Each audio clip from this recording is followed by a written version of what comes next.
हमके मर्दे चाहिए भूमिहार राजा जी, हमके मर्दे चाहिए भूमिहार राजा, हमके मर्दे चाहिए भूमिहार राजा जी। मजा आ रहा है? एक बार जोर से हाला करके बता दीजिए कितना मजा आ रहा है। जियो शेर। आइए सब लोग हाथ में मोबाइल रखे हुए हैं, किन्हीं के पास 10,000, किन्हीं के पास 20,000, किन्हीं के पास 50,000, 1 लाख तक का होगा। मेरे पास 1.5 करोड़ का मोबाइल है। वो मोबाइल से जेल के अंदर, जेल के बाहर, मुंबई, दिल्ली, पटना, आकाश पाताल हर जगह बात हो जाता है।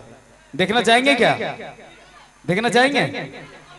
मोबाइल अभी मैं किन्हीं को दिया था, रोशन भैया को दिया हूं। मोबाइल मेरा दीजिए, पॉकेट में रखे हुए हैं। चलिए देखिए मोबाइल, बहुत ऐसे गलत बात है, दबा के मत रखिए। चलिए मैं फोन लगाता हूं, पूछता हूं हमारे भोजपुरी के पावर स्टार, दबंग स्टार कहां हैं और कैसे हैं। डायल करूं?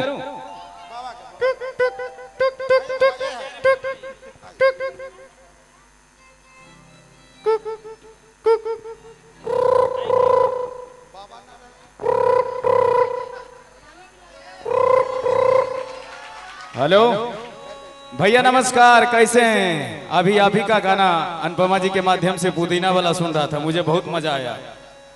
रहल बात की बाबू हमारा साथे अनुपमा गईले बाड़ी, ठीक बा।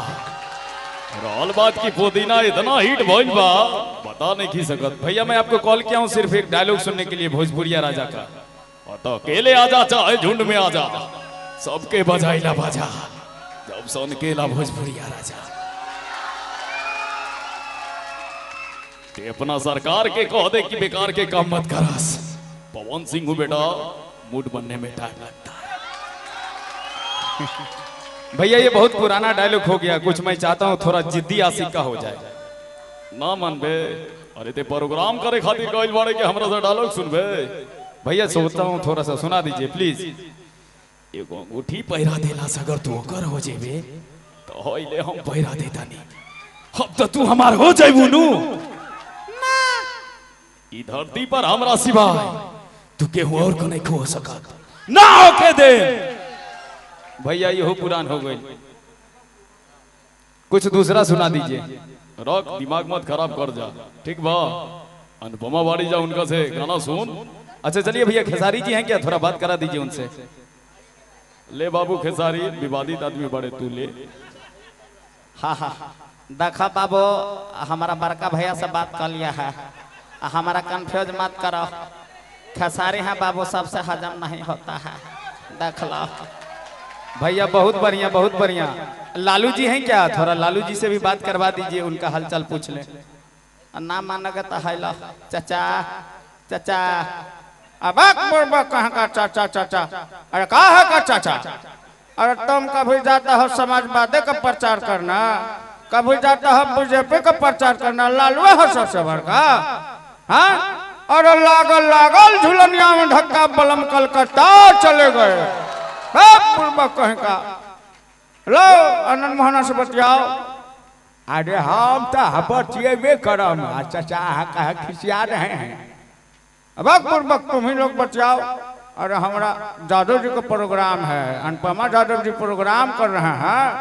अरे लालू भी लाइव देख रहा है, टेंशन नहीं लो। अब मोहन से बतियाओ। ठीक है चाचा, रखते हैं, बहुत महंगा बिल लग रहा है। पूरे प्रोग्राम का जितना बजट नहीं होगा उतना ज्यादा मेरा कॉलिंग में लग गया है। रखते हैं, ठीक है? बड़ा महंगा है। क्या बात है? अभी बानी हम काचे कुवार राजा जी, हमके मर्दे चाहिए भूमिहार राजा जी, हमके मर्दे चाहिए भूमिहार राजा जी, हमके मर्दे चाहिए भूमिहार। तोहरे पागल बा सारा जमाना, कितनन के भेज दे लुटाना। कितना देखा दल बा सारा जमाना, कितनन के भेज दे लुटाना। अभी बानी हम काचे कुवार राजा जी, अभी बानी हम काचे कुवार राजा जी, हमके मर्दे चाहिए भूमिहार राजा जी, हमके मर्दे चाहिए भूमिहार राजा, हमके मर्दे चाहिए भूमिहार राजा जी।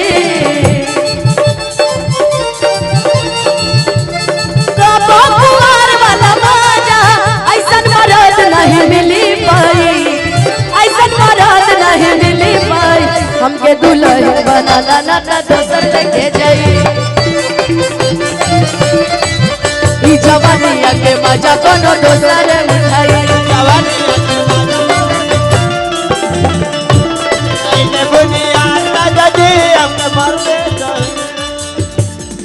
केनो आइले बब्बर शेर उनके आगे सब बढ़े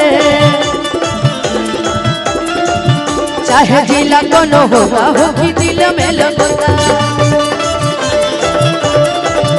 अभी बानी हम काचे कुंवर राजा जी अभी बानी हम काचे कुंवर हमके मरदे चाहिए भूमि हार राजा जी मरते चाहिए बुनियाद राजा जी हमके मरदे चाहिए भूमि हार राजा जी लापरी रे लापरी लापरी रे लिहले नदी हले जनाई गेले सबरी लिहले नदी हले जनाई लापरी रे लापरी रे लापरी रे लापरी लापरी रे लापरी हमको मरते चाहिए बुनियाद राजा जी हमको मरते चाहिए तोहरे पागल बसारा जमाना कितनन के भेज दे लुधाना तोहरे पागल बसारा अभी बानी हम काचे कुंवर राजा जी अभी बानी हम काचे कुंवर कि दूध नियन शुद्ध लगो गोरे गोरेगा अपन जोग छोड़ी भूमि हार के माल दूध नियन शुद्ध लगो गोरे गोरेगा अपन जोग छोड़ी भूमि दूध नियन शुद्ध लगो गोरे गोरेगा अपन जोग छोड़ी भूमि हमके गल दे चाहिए भूमि हार राजा जी हमके मर दे चाहिए बुनियाद राजा जी कि हमके मर दे चाहिए भूमिहार राजा जी चलिए अच्छा है भगवान करे हमको भी मर्द भूमिहारे मिल जाएगा जी ठीक है ना हमको भी पति भूमिहारे ले ले भूमिहार में शादी कर ले ठीक है तब भूमिहार लड़का खोजो भाई भूमिहार लड़का खोजो मेरे लिए मिल गया है